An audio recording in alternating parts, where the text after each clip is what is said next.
Hello friends, welcome to this live session of your NEP PDP program. You are the sixth batch. Before starting our today's live conferencing session, let me to introduce myself. I, Dr. Niradhar De, Associate Professor, School of Education. Welcome you all to this live conferencing session.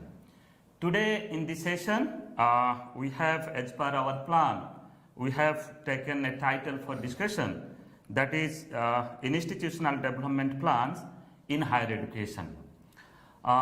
We have with us Professor R. Bhaskar. Today he is going to deliver the expert lecture.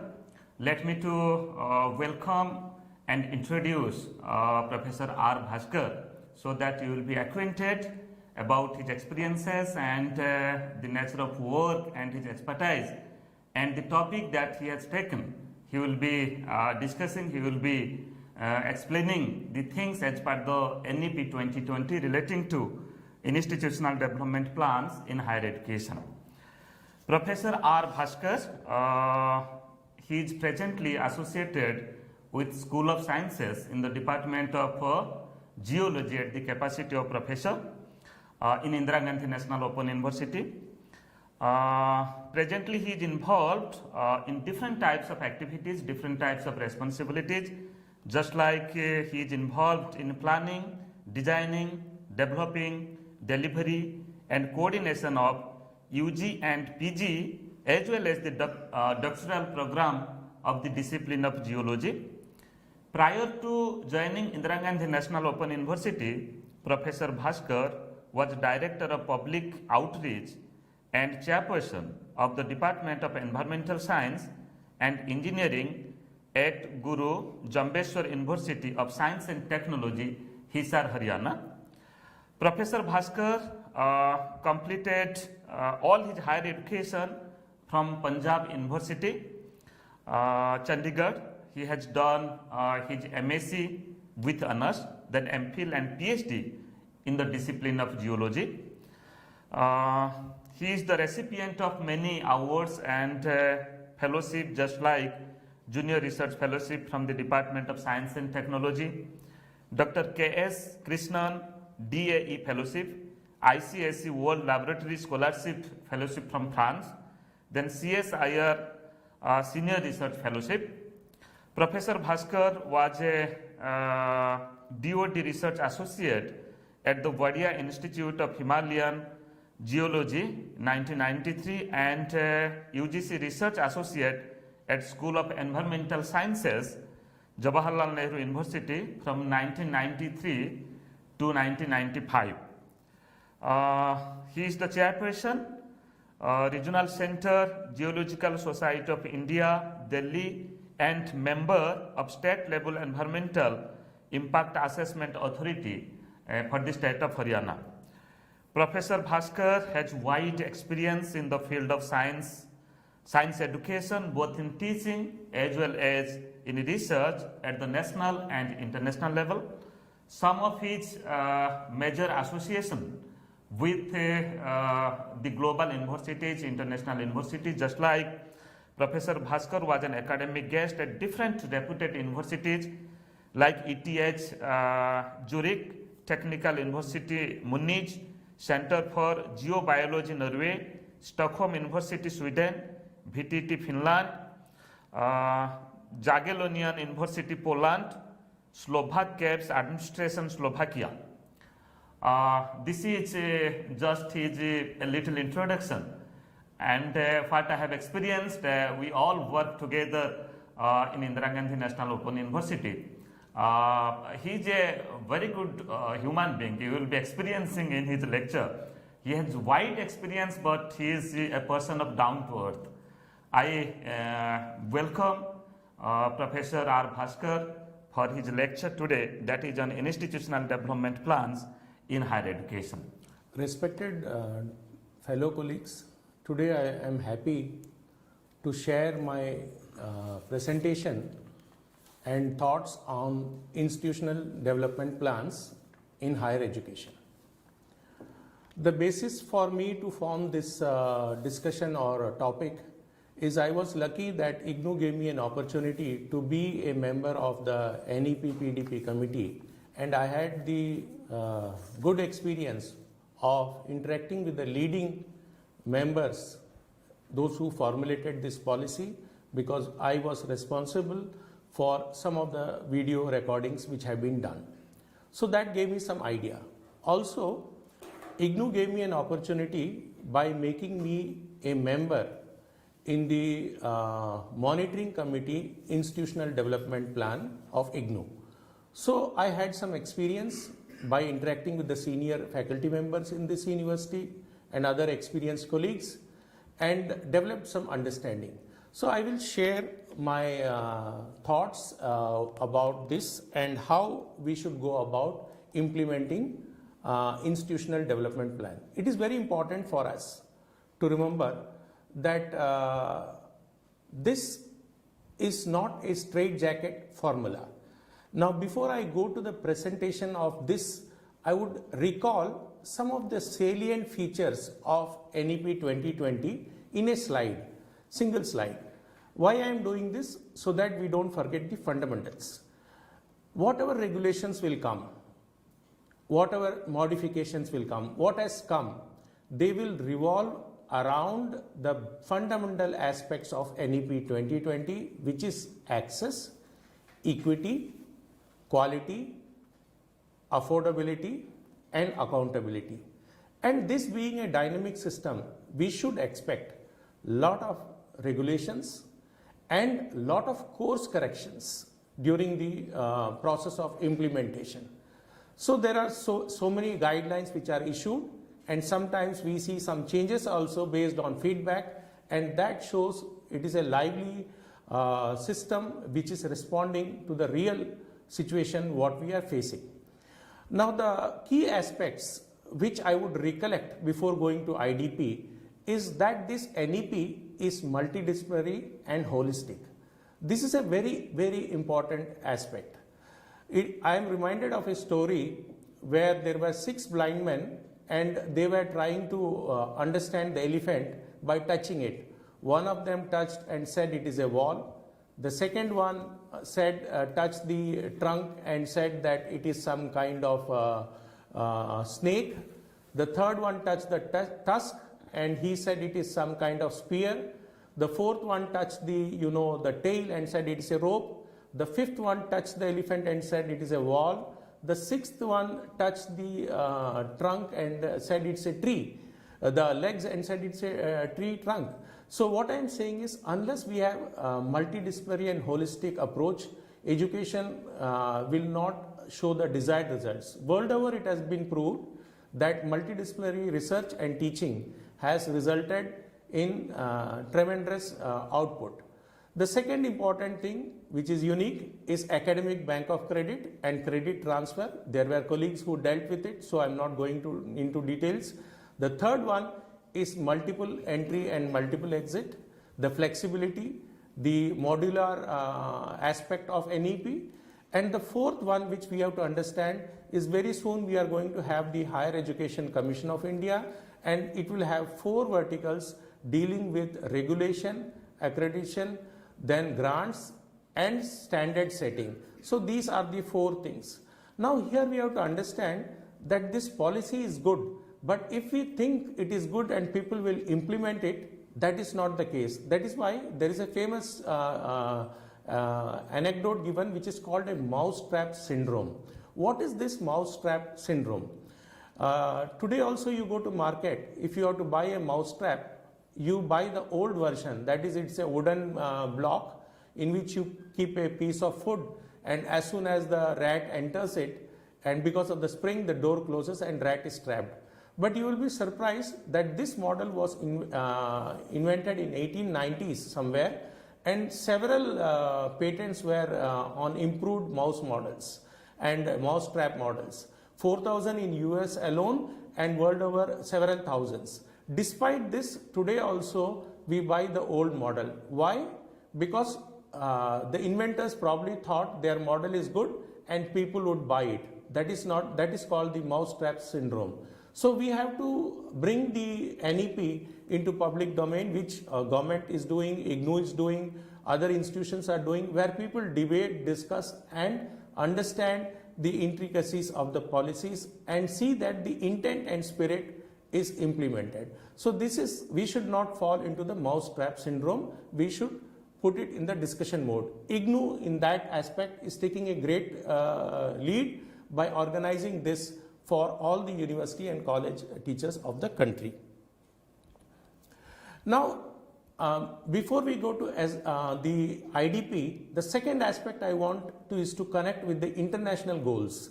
There are SDG goals, 17 goals are there, which UN has supported, India has adopted it, and it was in 2015. And SDG goal 4 says that ensure inclusive and equitable quality education and promote lifelong learning opportunities for all by 2030.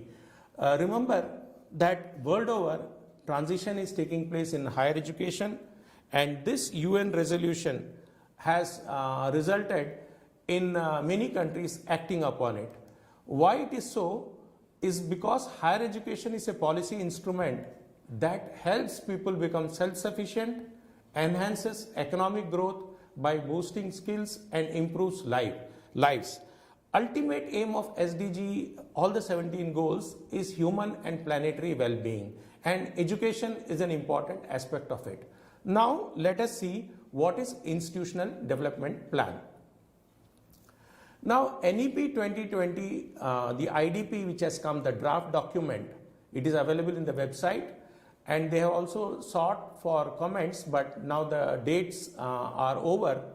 But what it says, that it will be a blueprint for the institutional transformation. That will be a vision document, and that vision document will contain so many aspects, and I have tried to collect and put some of the issues before you. The IDP will guide the academic programs. That means whatever programs are there, how they will be delivered, that will be clearly mentioned. In this, the concepts of indivisibility, that means teaching, research and extension activities will be included in the curriculum. Interdisciplinarity, different disciplines, multidisciplinarity, integrated to social reality, what are the problems society is facing at the moment, and then theory practice articulation. So this will clearly define how this curricula will be formulated centered around these concepts. Then it will take initiatives to establish an efficient framework for management and governance, and human resource management will benefit from the IDP. IDP will ensure transparent and responsible governance. The terms which are used in the document are accountable and transparent. This is very important, that governance are in order. IDP will ensure how upgradation can take place in terms of infrastructure and human resources. In the course of my presentation, I will tell the stages of forming the IDP, where we can see how we are going to evaluate and improve upon.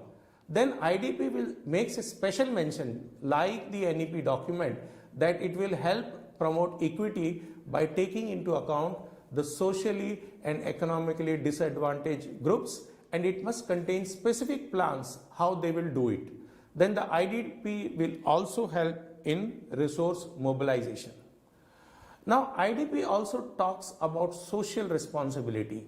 Now universities can establish their own agendas and develop their own programs for social development, and this may be a part of IDP. Now this will be driven by NEP 2020. Now each university or higher education institution where they are located, they may formulate their own social responsibility issues through community engagement programs, and they can which are unique to their region. So it is expected universities will help the nearby communities, the state governments and the nation. For example, recently IIT Delhi took a step where they decided to engage the parliamentarians on climate change issues. So teachers have the intellectual capacity and understanding, in-depth understanding of subject, and they can discharge their role in such a manner which the IDP promotes. Now, IDP is a very, very important document which will be used for assessment of the institute, its program and faculty. Once the IDP is approved, it will be uploaded on the website. During the course of my discussion with you, I will talk about IDP of IGNOU, and it is a transparent document which is accessible and anybody can go through it, and there are specific action plans, so one can monitor where the university is going. So IDPs are not standalone plan, but will have multifaceted interfaces to look into the perspective of the institution holistically. So this will be a document containing all the aspects. Now, what does the IDP assess? It assesses the human resource requirement. What is the teacher strength? What is the student strength? Which groups, which gender, socially economic disadvantaged groups, all those data are collected. What are the courses run and what are the specialization? What is the infrastructure facilities which are available and what is required for upgraded? And now we are talking of, online systems, or we are having integrated ICT related technologies. What is the technological situation in the university? How they can be strengthened? What are the issues to be looked into? Learning infrastructure for the students, for the faculty, that can be labs and libraries, how they can be built, all these things. Continuous professional development of teachers, this is very important. In fact, this has a special mention that this has to be taken care, and faculties are the linchpin in the whole higher education system. Student support services, they are the ones we are serving, so the support services has to be strengthened. What is the current situation, what needs to be done, and teaching in infrastructure, the pedagogy, the teaching learning techniques, assessment methods, all these things will be discussed. Now, it should be an effective plan. This IDP institutional plan has to align with the national and state goals, and we have to prepare to optimally use the resources by reorganizing and innovating them.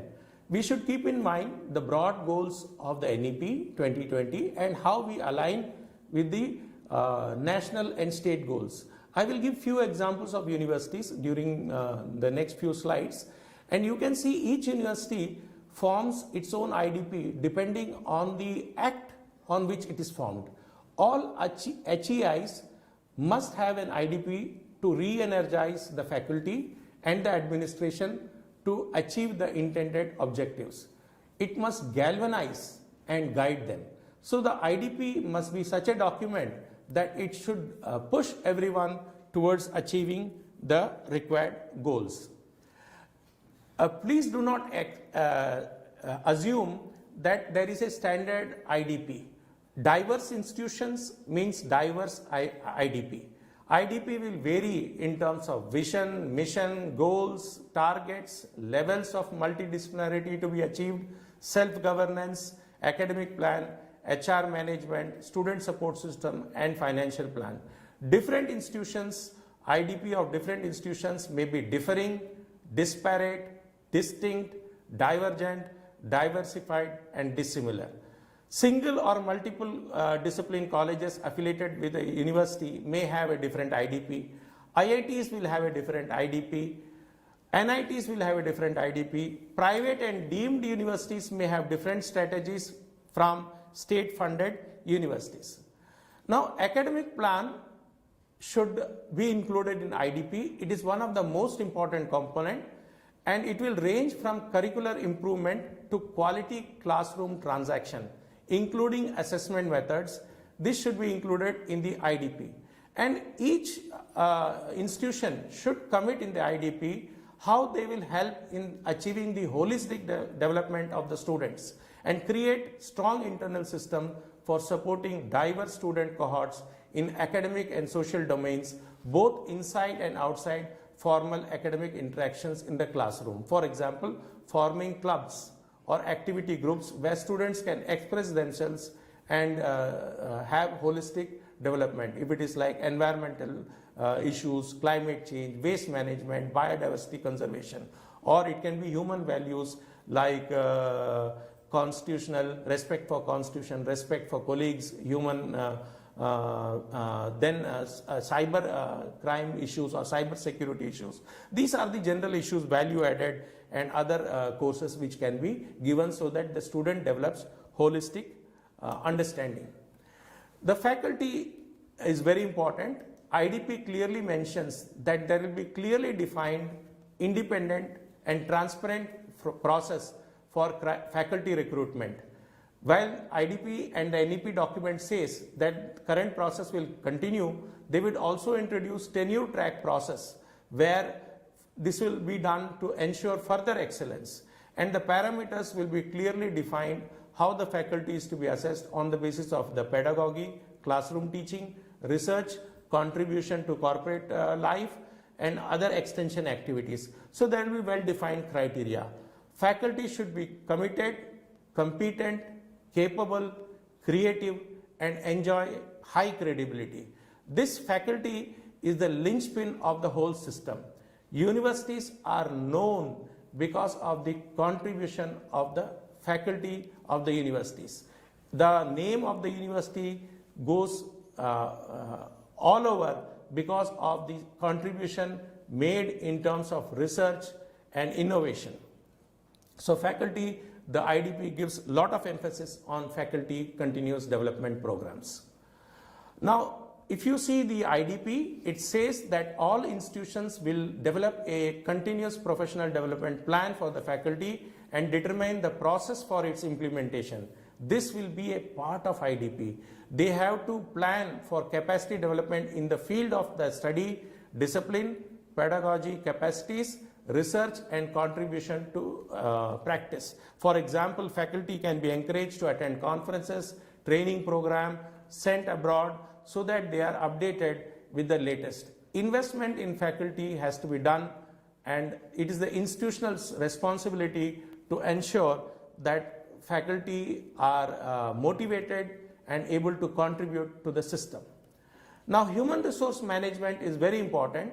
In a university, there are other staff other than faculty. That is the support staff, that is the administrative staff, that is the academic staff, and this management as IDP takes care of the system holistically.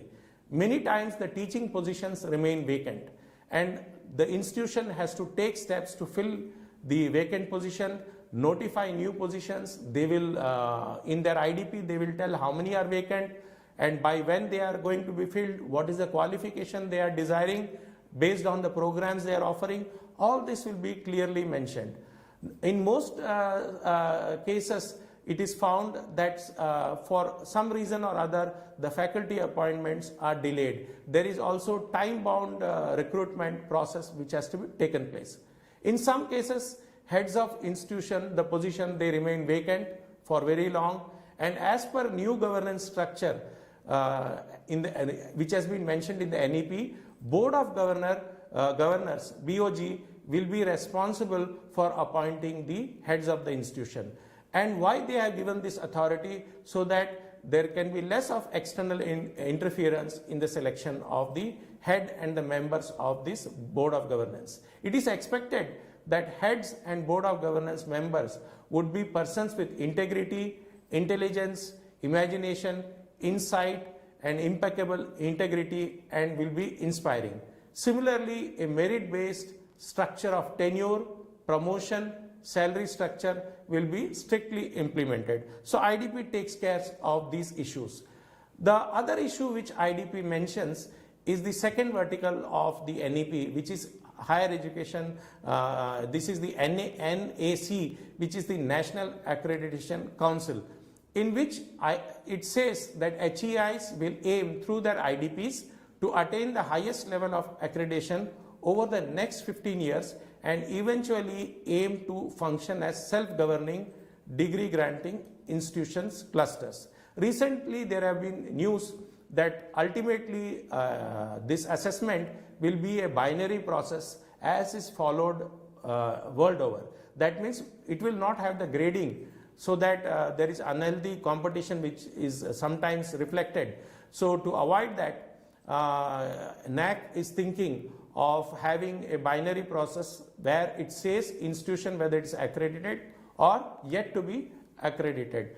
And also institutions which are accredited does not mean all the courses are of the same ranking. The courses inside can also be accredited. NBA does this for engineering faculty. They do for engineering courses. Similarly, NAC is also having a thinking that they can accredit the courses, and if they wish to, and give them the recognition that is there. It is basically an external validation for the institution and the courses, and this is very important that all institutions undergo these exercise.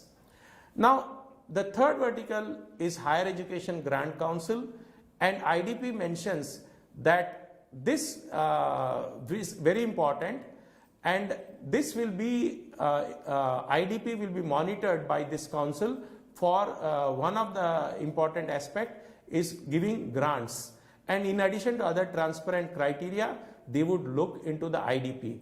Now, HEGC will be entrusted with the disbursement of scholarship and development funds for launching new focus areas and expanding quality programs across disciplines and fields. Now, it also talks about National Higher Education Regulatory Council, how it is related. It talks, IDP will mention that self-governance of higher education, how they are done by the professionals and academic expert, and they should have the red carpets which will replace the red tape. They talk about autonomy, transparency, accountability, efficiency, efficacy, and effectiveness. These are the factors which they have to take into account during this process. It is very important that this process of constitution of Board of Governors and representation of diverse stakeholders should become part of IDP. IDP is a public document where everything is transparently disclosed, all the relevant record, and Board of Governors will be responsible and accountable to the stakeholders, and they will ensure that they meet all the regulatory guidelines mandated through the Higher Education Regulatory Council. Now, it is very important that IDP mentions that it will not be made only by a few senior people. It is very important that each institution will make a strategic institutional development plan based on which institution will develop initiatives, assess their own progress, reach the goals set in, and which could become basis for further funding. So that freedom is there. Each institution can design the goals, where they want to reach, how they will reach, and that could be the basis of funding or even accrediting those institutions. Now, IDP should be prepared with the joint participation of board members, institutional leaders, faculty, students, and staff. All the stakeholders have to be consulted. Then only the institution can achieve the desired target. For example, I am reminded to share the story of three masons. There were three masons, they were building something. When one of the mason was asked, "What are you doing?" He said, "I am laying down bricks." The second mason, when he was asked, he told, "I am constructing a wall." And the third mason, when he asked, he gave the answer, "I am building a cathedral." Please remember that when all stakeholders are involved, they understand the big picture. All three of them draw the same salary, do the same work, but the attitude and involvement and commitment is different. So if we involve all the stakeholders, the net output will be very great. In fact, IIT Delhi recently has decided even the syllabus, they are going to have wider consultation with the public. So these kind of steps, you just put it in the public domain, all teachers, faculties take from the students, alumni the feedback, and you will see a greater sense of belonging and results will be better. Now I will talk little bit about IGNOU because I am in this university and I am a part of the monitoring committee of IDP in IGNOU, and I had developed some understanding about the whole IDP plans. IGNOU was established by an Act of Parliament in 85. It has jurisdiction over whole of India and also countries outside India, and has a national responsibility of promoting and setting benchmarks for ODL, open distance learning. It was set up for this purpose. IGNOU is mandated to make quality education accessible, cutting across geographical, physical, social, economic barriers, also to provide opportunities for lifelong learning. The above stated objects of the university as stipulated in IGNOU Act clearly reflect the special and distinguishing features of the university and the social philosophy of democratization of higher education through the ODL system. Why I read this act here is because when we form the IDP, we have to remember what is the act under which the university has formed, and the IDP should achieve the NEP 2020 goals and how it will achieve, keeping those things into consideration. Now, IGNOU Vice Chancellor, Professor Nageshwar Rao ji has given this statement. The IDP of Indira Gandhi National Open University 2030 provides the roadmap for guiding the university to achieve its vision and mission over the next 10 years, aligned with the goals set forth in the National Education Policy 2020. The purpose of this document is to give a new direction to the university in the context of changing demands of the learners and society at large in an increasingly interconnected world. I have made it bold, that new direction, because the demands of the learners are changing. Society is changing at a rapid pace. In fact, friends, last 30 years, the changes which have taken place have not taken place in the last 500 years. So universities have to take into account, and our university has taken this direction, and IDP of the IGNOU, which is available in the website, covers major areas which drive the university to venture into newer domains like widening the academic canvas, extending its outreach in India and abroad, providing more skilled and employable learners, among others. Now, what is the vision of the university? This is very important. To be a premier open and online university. I have highlighted this, premier open and online university. This is in tune with the Act. This is in tune with the NEP of the country, with national and international recognition for its technology-driven quality higher education, catering to the needs of the learner and society, guided by core values of openness, flexibility, affordability, inclusiveness, lifelong learning, and excellence. If you see all these values which are there, they are the basis of NEP 2020, which IGNOU has the vision to implement. Now, what is the mission? Vision is the broad thing where you want to go. Mission is the objectives, what you want, is expanding the reach of the university to achieve the targeted GER. As per NEP, we have to achieve 50% by 2035, and ODL and online system will make a big contribution. Without this involvement, to reach that target is difficult. It is rather, I should use that this online and ODL system will help reach those targets. Universities is trying to make international presence by study centers, programs, digital online programs. It is also trying to enhance the design, delivery, and developing of technology-enabled support taking for the courses.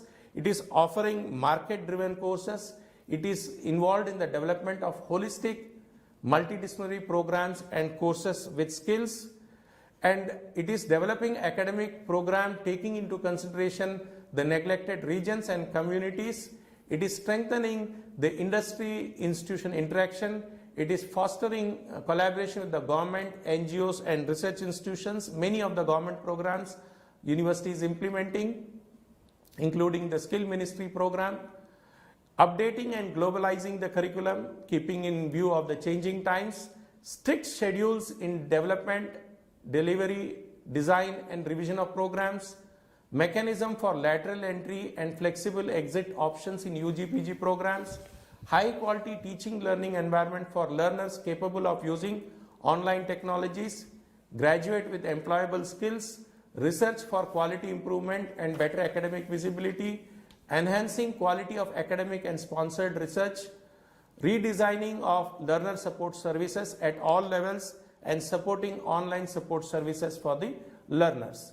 Now also IGNOU is introducing the e-office management and automation, providing continuous professional development for the teachers, sensitizing with issues such as gender and environment, attracting by having policies and retaining qualified employees, institutionalizing quality assurance, engaging the alumni. We have 3 million learners who are benefited from IGNOU, international visibility, university ranking at the global level. Now I will give example of Indian Institute of Science to tell you how that is different. I am only taking the vision document which is available, in their website.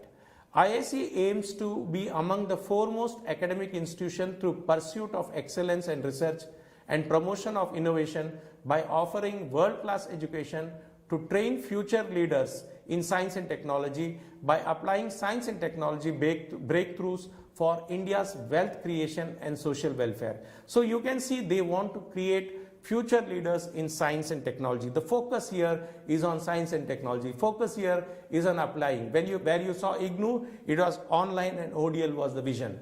But the end goal is meeting the NEP 2020 basic fundamentals.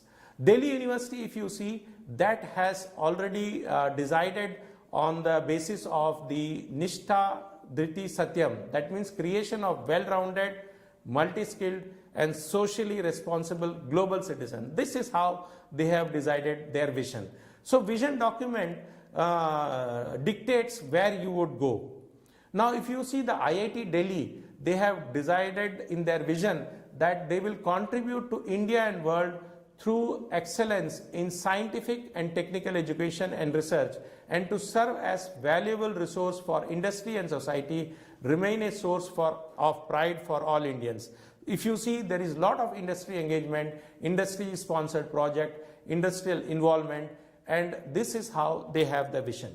Now OP Global, I took a private university to let you know what is their vision. They want that their vision is a private global university driven by public service mission.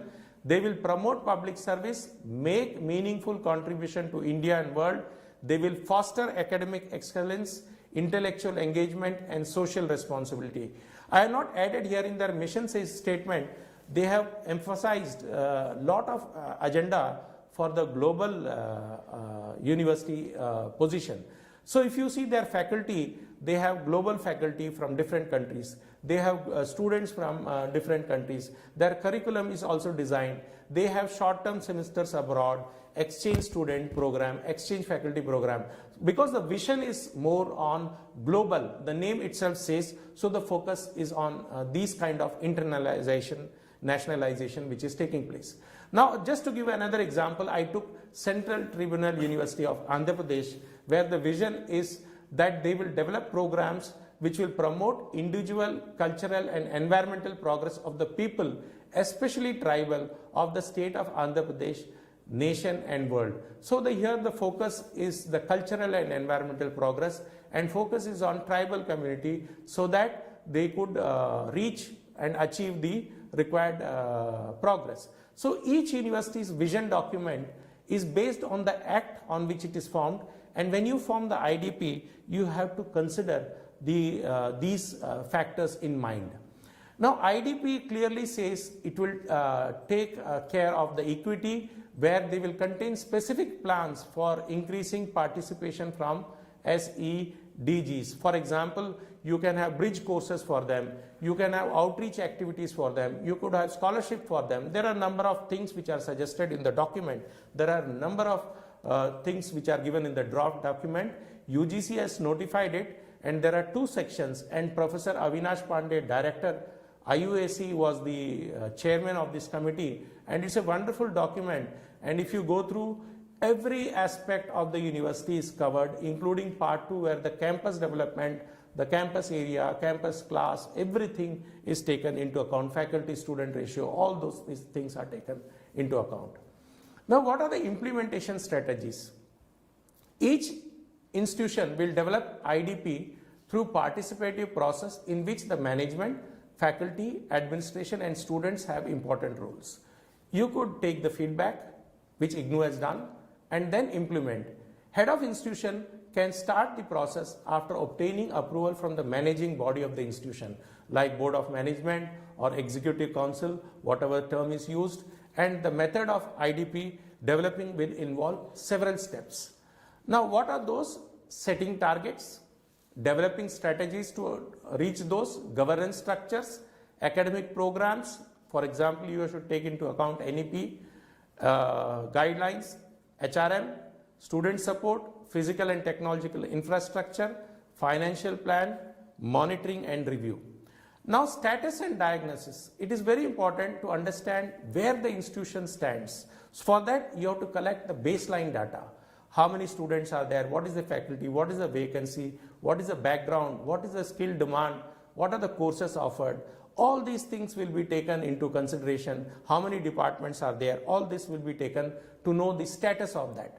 Then governance level of autonomy, what is there, whether there is decentralization, teaching load of the teachers, whether they are overburdened or they have the time to involve in research and community activity. So all these kind of factors will be taken. Student teacher ratio, that is called the faculty student ratio, that's also important, so the teacher is having time for other activities. These information will help formulate a strategy.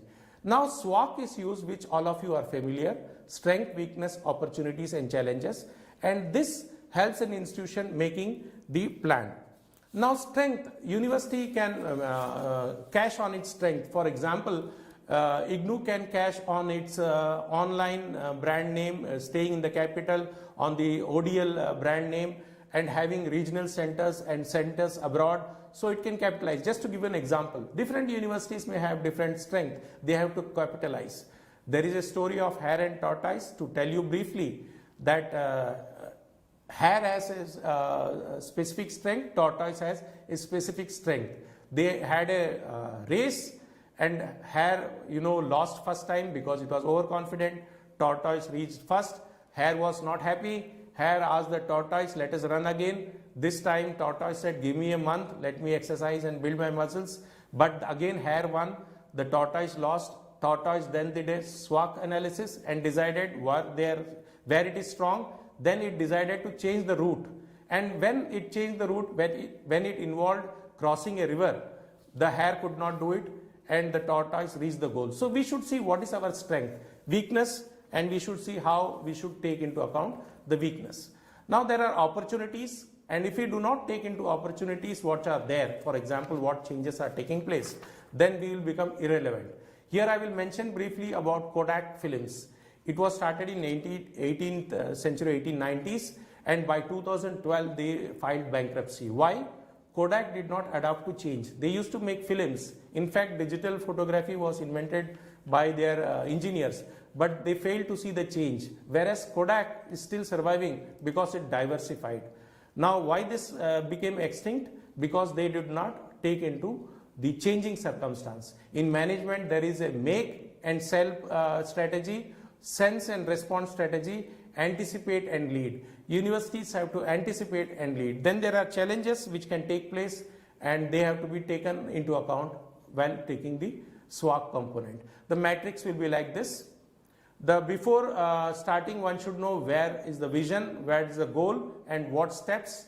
We should do the external scan, opportunities and threat, and internal assessment, what are the strength and weakness. For example, I will talk of IGNOU.